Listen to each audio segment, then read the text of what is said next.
ನಮಸ್ಕಾರ. ಥ್ರೆಡಿಂಗ್ ಮತ್ತು ಟ್ವೀಸಿಂಗ್ ಪ್ರಾತ್ಯಕ್ಷಿಕದ ಈ ಅಧಿವೇಶನಕ್ಕೆ ಸ್ವಾಗತ. ವಯಸ್ಸನ್ನು ಲೆಕ್ಕಿಸದೆ ಈ ಸಮಸ್ಯೆಯು ಎಲ್ಲರಿಗೂ ಮುಜುಗರವನ್ನು ತರುತ್ತದೆ. ಜೀವನದ ಪ್ರತಿ ಹಂತದಲ್ಲೂ ಜನರು ಮುಖದ ಕೂದಲನ್ನು ಥ್ರೆಡ್ ಅಥವಾ ಟ್ವೀಸಿಂಗ್ ಮಾಡಲು ಬಯಸುತ್ತಾರೆ. ಇದು ಅವರಿಗೆ ಆತ್ಮವಿಶ್ವಾಸ ಮತ್ತು ಸಕಾರಾತ್ಮಕ ಸ್ವಯಂ ಚಿತ್ರಣವನ್ನು ನೀಡುತ್ತದೆ. ಥ್ರೆಡ್ ಮತ್ತು ಟ್ವೀಸಿಂಗ್ ಇವು ವ್ಯಕ್ತಿಪರರು ಬಳಸುವ ಪ್ರಾಚೀನ, ಅಪಾಯವಿಲ್ಲದ ಮತ್ತು ಅತ್ಯಂತ ಜನಪ್ರಿಯವಾದ ಕೂದಲು ತೆಗೆಯುವ ತಂತ್ರಗಳಾಗಿವೆ. ಬ್ಯೂಟಿ ಥೆರಪಿಸ್ಟ್ ಆಗಿ ನಿಮ್ಮ ಬಳಿಗೆ ತಮ್ಮ ಹುಬ್ಬುಗಳು, ಮೇಲಿನ ತುಟಿ, ಇಡೀ ಮುಖದ ಕೂದಲನ್ನು ಚೆನ್ನಾಗಿ ರೂಪಿಸಲು, ಸುಂದರವಾಗಿಸಲು ಬಯಸುವ ಗ್ರಾಹಕರು ಬರುತ್ತಾರೆ. ನಿಮ್ಮ ಗ್ರಾಹಕರಿಗೆ ಪರಿಣಾಮಕಾರಿ ಹಾಗೂ ಸುರಕ್ಷಿತವಾಗಿ ಕೂದಲು ತೆಗೆಯುವ ಸೌಕರ್ಯವನ್ನು ನೀವು ಖಾತ್ರಿಪಡಿಸಬಹುದು. ಉದ್ದೇಶಗಳು. ಈ ಅಧಿವೇಶನದ ಉದ್ದೇಶವನ್ನು ಗಮನಿಸೋಣ. ಈ ಸೆಷನ್ ಅಂತ್ಯದಲ್ಲಿ ನೀವು ಇವುಗಳನ್ನು ಕಲಿಯುವಿರಿ. 1. ಗ್ರಾಹಕರನ್ನು ಥ್ರೆಡ್ಡಿಂಗ್ ಮತ್ತು ಟ್ವೀಸಿಂಗ್ಗೆ ತಯಾರಿಸುವುದು. 2. ಥ್ರೆಡ್ಡಿಂಗ್ ಮತ್ತು ಟ್ವೀಸಿಂಗ್ಗೆ ಅಗತ್ಯವಿರುವ ವಸ್ತುಗಳನ್ನು ಪಟ್ಟಿ ಮಾಡುವುದು. 3. ಐಬ್ರೋ ಥ್ರೆಡ್ಡಿಂಗ್ ಮಾಡುವುದು. 4. ಐಬ್ರೋ ಟ್ವೀಸಿಂಗ್ ಮಾಡುವುದು. ಥ್ರೆಡ್ಡಿಂಗ್ ಮತ್ತು ಟ್ವೀಸಿಂಗ್ಗೆ ಅಗತ್ಯವಿರುವ ವಸ್ತುಗಳನ್ನು ಪಟ್ಟಿ ಮಾಡುವ ಮೂಲಕ ಪ್ರಾರಂಭಿಸೋಣ. ಇದಕ್ಕೆ ಬೇಕಾದ ವಸ್ತುಗಳು: ಥ್ರೆಡ್ ಸಂಖ್ಯೆ 40, talcum powder, cotton wool, eyebrow brush, ಸಣ್ಣ ಐಬ್ರೋ ಕತ್ತರಿ, ಕೈಗನ್ನಡಿ, ಐಬ್ರೋ ಪೆನ್ಸಿಲ್, ಹಿತವಾದ ಲೋಷನ್ ಅಥವಾ astringent, head band, towel, tweezer, hand sanitiser, mask, ice bowl, tissue box ಮತ್ತು ಟ್ರಾಲಿ ಅಥವಾ ಟ್ರೇ. ಕತ್ತರಿ, ಟ್ವೀಸರ್ನಂತಹ ಸಾಮಗ್ರಿಗಳನ್ನು ಬಳಸುವ ಮುನ್ನ ಸ್ಟೆರಿಲೈಸೇಷನ್ ಮೆಷಿನ್ನಲ್ಲಿ ಇರಿಸಿ ಬೌಲ್, ಟ್ಯಾವೆಲ್, ಹೇರ್ ಬ್ಯಾಂಡ್ ಅನ್ನು ಆಂಟಿಸೆಪ್ಟಿಕ್ ಹಾಕಿ ತೊಳೆದಿಡಬೇಕು. ಕಾಟನ್ ಮೇಕಪ್ ಪ್ಯಾಡ್ಗಳನ್ನು ಜಾರ್ನಲ್ಲಿ ಇರಿಸಬೇಕು. ಪ್ರತಿ ಗ್ರಾಹಕರಿಗೂ ಹೊಸ ಕಾಟನ್ ಪ್ಯಾಡ್ ಅನ್ನು ಬಳಸಬೇಕು. ಐಸ್ ಕ್ಯೂಬ್ಗಳು ತಾಜಾ ಮತ್ತು ಸ್ವಚ್ಛವಾಗಿ ಇರಬೇಕು. ಗ್ರಾಹಕರಿಗೂ ಮತ್ತು ಬ್ಯೂಟಿಷಿಯನ್ ಇಬ್ಬರಿಗೂ ಪರಸ್ಪರ ಯಾವುದೇ ರೀತಿಯ ಬ್ಯಾಕ್ಟೀರಿಯಾ ಪ್ರಸರಣವನ್ನು ತಡೆಗಟ್ಟಲು ಹೆಚ್ಚಿನ ಸ್ವಚ್ಛತೆ ನಿರ್ವಹಿಸುವುದು ಮುಖ್ಯ. ಕೆಲಸವನ್ನು ಮಾಡುವಾಗ ಕ್ಲೈಂಟ್ನ ಸೌಕರ್ಯ ಮತ್ತು ಯೋಗಕ್ಷೇಮಕ್ಕೆ ಹೆಚ್ಚಿನ ಆದ್ಯತೆ ನೀಡಬೇಕು. ಸರಿಯಾಗಿ ಮಾಡಿದಾಗ ಥ್ರೆಡ್ಡಿಂಗ್ ವಿಧಾನವು ತುಂಬಾ ಸರಳವಾಗಿದ್ದು, ಸರಿಯಾಗಿ ಮಾಡದಿದ್ದರೆ ನೋವು, ಹಿಂಸೆಯನ್ನು ಉಂಟುಮಾಡಬಹುದು. ನಿಮ್ಮ ಗ್ರಾಹಕರನ್ನು ಥ್ರೆಡ್ಡಿಂಗ್ಗೆ ಸಿದ್ಧಪಡಿಸಲು ನೀವು ತೆಗೆದುಕೊಳ್ಳಬಹುದಾದ ಕೆಲವು ಕ್ರಮಗಳು ಇಲ್ಲಿವೆ. ಮೊದಲ ಬಾರಿಗೆ ಥ್ರೆಡ್ಡಿಂಗ್ ಮಾಡಿಸಿಕೊಳ್ಳುವ ಗ್ರಾಹಕರಿಗೆ ಥ್ರೆಡ್ಡಿಂಗ್ ಎಂದರೇನು ಮತ್ತು ಅದು ಹೇಗೆ ಮಾಡುವುದು ಎಂಬುದನ್ನು ವಿವರಿಸುವ ಮೂಲಕ ಪ್ರಾರಂಭಿಸಿ. ಮೂಲದಿಂದ ಕೂದಲನ್ನು ತೆಗೆದುಹಾಕಲು ಥ್ರೆಡ್ ಅನ್ನು ಬಳಸುವುದರಿಂದ ಅದು ಸ್ವಲ್ಪ ಹಿಂಸೆಯಾಗಬಹುದು ಎಂದು ಅವರಿಗೆ ತಿಳಿಸಿ.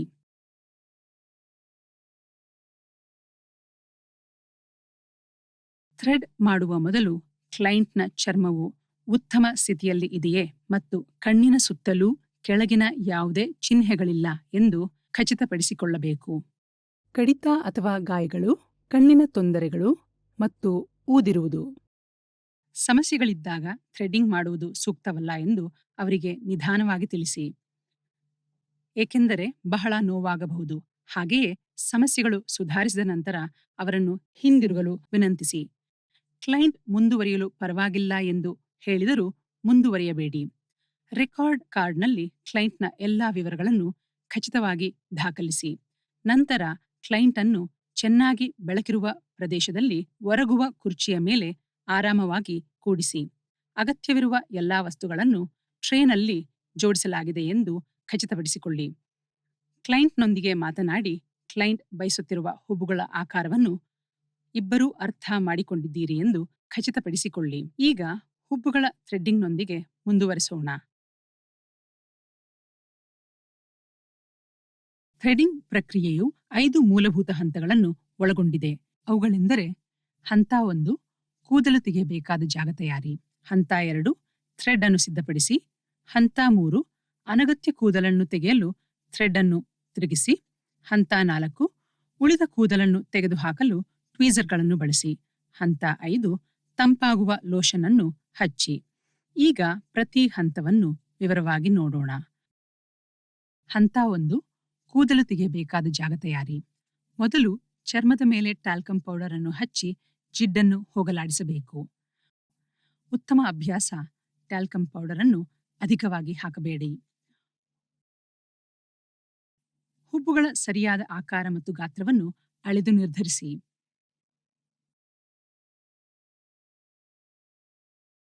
ಹಂತ 2, ಥ್ರೆಡ್ ಅನ್ನು ಸಿದ್ಧಪಡಿಸಿ. ಸುಮಾರು 2 ಅಡಿ ಉದ್ದ ಮತ್ತು 0.3 ರಿಂದ 0.5 ಮಿಲಿಮೀಟರ್ ಅಗಲವಿರುವ ಕಾಟನ್ ಥ್ರೆಡ್ ಅನ್ನು ತೆಗೆದುಕೊಳ್ಳಿ. ಎಚ್ಚರ, ಇತರ ಗ್ರಾಹಕರಿಗೆ ಬಳಸಿದ ಥ್ರೆಡ್ಗಳನ್ನು ಮರುಬಳಕೆ ಮಾಡಬೇಡಿ. ಇದು ಸೋಂಕುಗಳ ಸಾಧ್ಯತೆಯನ್ನು ಹೆಚ್ಚಿಸುತ್ತದೆ. 1 ಮೊಳದಷ್ಟು ಉದ್ದ ದಾರವನ್ನು ಕತ್ತರಿಸಿ ಒಂದು ತುದಿಯನ್ನು ನಿಮ್ಮ ಬಲಗೈಯಲ್ಲಿ ಮತ್ತು ಇನ್ನೊಂದು ತುದಿಯನ್ನು ನಿಮ್ಮ ಹಲ್ಲುಗಳ ನಡುವೆ ಹಿಡಿದುಕೊಳ್ಳಿ. ಕೈಯಲ್ಲಿ ಥ್ರೆಡ್ ಅನ್ನು ಸುತ್ತಿಕೊಂಡು ತೋರಿಸಿರುವಂತೆ ಲೂಪ್ನ ತುದಿಯನ್ನು ಸುಮಾರು 10 ಬಾರಿ ತಿರುಚಿ. ಲೂಪ್ ಅನ್ನು ಹಿಂದಕ್ಕೂ ಮುಂದಕ್ಕೂ ಸರಿಸಲು ನಿಮ್ಮ ಹೆಬ್ಬೆರಳು ಮತ್ತು ತೋರು ಬೆರಳನ್ನು ಬಳಸಿ. ಲೂಪ್ನ ಮಧ್ಯಭಾಗದಲ್ಲಿ ಟ್ವಿಸ್ಟ್ ಮಾಡಿ.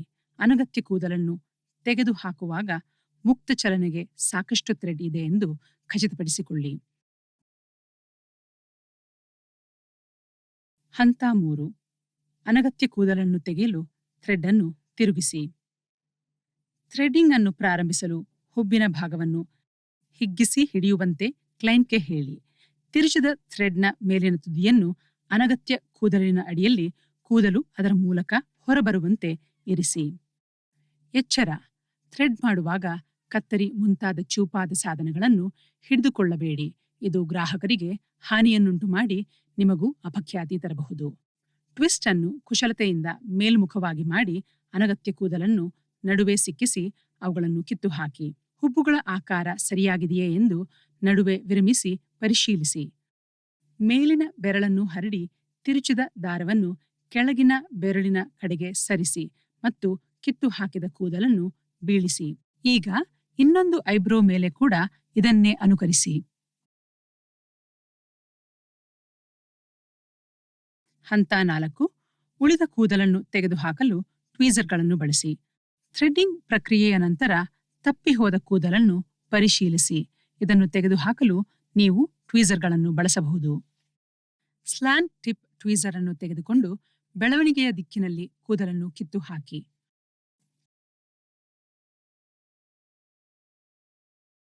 ಉತ್ತಮ ಅಭ್ಯಾಸ, ಅತಿಯಾಗಿ ಟ್ವೀಸಿಂಗ್ ಮಾಡುವುದನ್ನು ತಪ್ಪಿಸಲು ಯಾವಾಗಲೂ ಒಂದೊಂದೇ ಕೂದಲನ್ನು ಕಿತ್ತು ಹಾಕಿ. ಐಬ್ರೋ ಬ್ರಷ್ನಿಂದ ಹುಬ್ಬುಗಳನ್ನು ಬ್ರಷ್ ಮಾಡಿ ಮತ್ತು ಅಗತ್ಯವಿದ್ದರೆ ಟ್ವೀಸರ್ಗಳನ್ನು ಬಳಸಿ. ಉಳಿದ ಕೂದಲುಗಳನ್ನು ತೆಗೆದುಹಾಕಿ ಗ್ರಾಹಕರ ಕೈಗೆ ಕನ್ನಡಿಯನ್ನು ನೀಡಿ ಅವರ ಒಪ್ಪಿಗೆಯನ್ನು ಪಡೆಯಲು ಮರೆಯಬೇಡಿ.